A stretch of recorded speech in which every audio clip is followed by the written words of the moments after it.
E a gente já começa em Brasília. A Procuradoria-Geral da República apresentou uma manifestação ao STF pedindo a extinção da pena de Daniel Silveira. Yasmin Costa, com a gente ao vivo. Boa noite para você. Quais foram as considerações da PGR neste documento?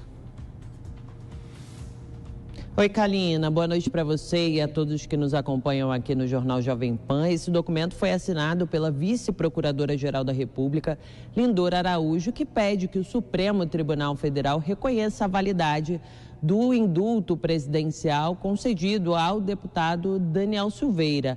A vice-procuradora argumenta o seguinte, que o decreto do indulto individual é existente, válido e eficaz, só que a repercussão jurídica está condicionada necessariamente à decisão judicial que declara extinta a pena do condenado. A vice-procuradora também argumenta o seguinte, que a análise sobre a constitucionalidade ou não do decreto do presidente Jair Bolsonaro deve ser analisada nas ações específicas que já tramitam no Supremo Tribunal Federal e não na ação penal que trata da condenação do deputado Daniel Silveira. Por isso, a PGR pediu também a revogação de todas aquelas medidas cautelares impostas ao deputado Daniel Silveira. Quais são essas medidas?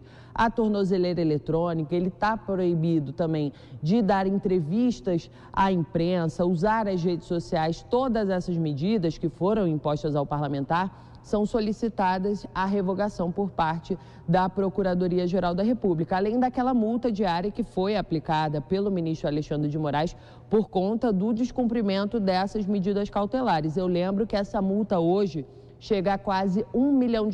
O que a vice-procuradora-geral da República ela argumentou com relação a essa multa especificamente? Disse que o valor é desproporcional e, além disso, viola questões de restrições de direitos fundamentais. Mais cedo, logo depois dessa decisão da Procuradoria-Geral da República, eu entrei em contato com a defesa do deputado Daniel Silveira e eu conversei com a advogada de defesa, Mariane Cardoso, e ela me disse que há umas 3 semanas ela veio pessoalmente aqui em Brasília despachar diretamente com a vice-procuradora-geral da República. E diante dessa decisão de hoje, ela se manifestou ali muito satisfeita com a decisão da vice-procuradora-geral da República, disse que a partir de agora o que se espera é que o Poder Judiciário revogue todas as medidas impostas ao parlamentar.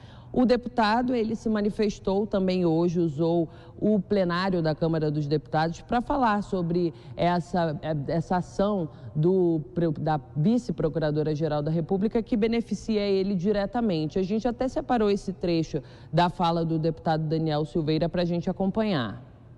Como fiscal da lei, detentora privativa da ação penal, em respeito à lei, tentando aí suprimir esse inquérito que é inconstitucional, que nasceu desde o princípio pela inconstitucionalidade. Então a gente espera aí que a justiça seja feita e, como o senhor falou ali, que essa sanha persecutória acabe.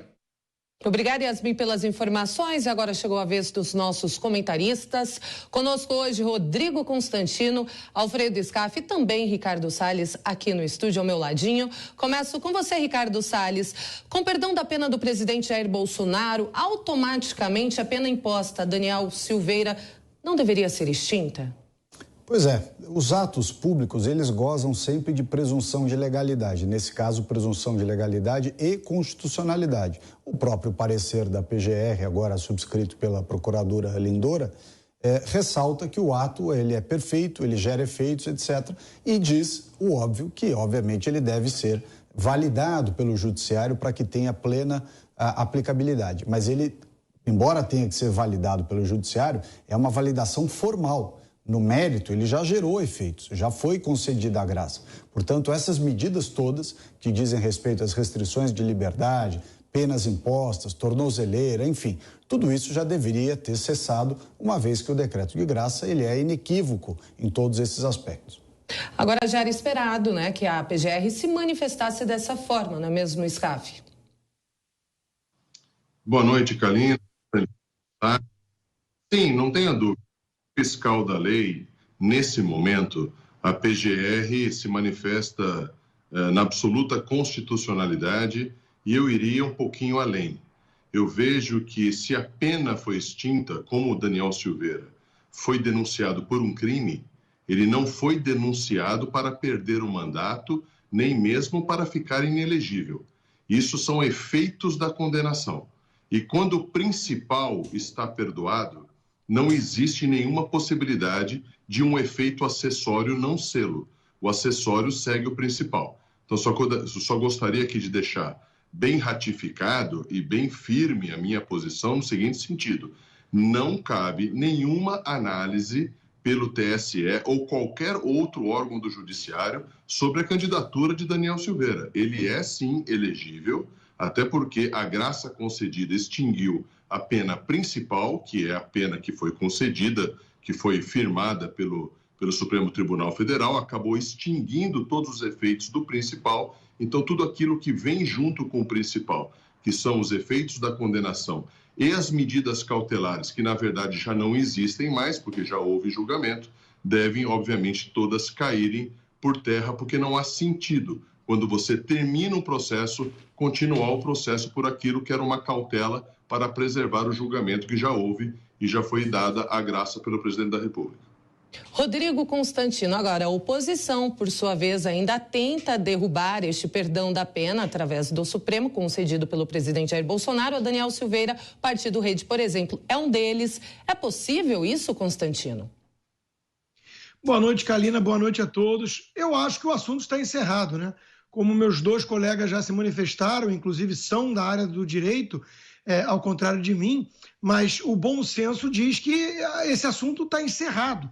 Quer dizer, agora nós temos a PGR se manifestando na figura da vice-procuradora Lindora e já está muito escancarado para todo mundo que se trata de uma perseguição.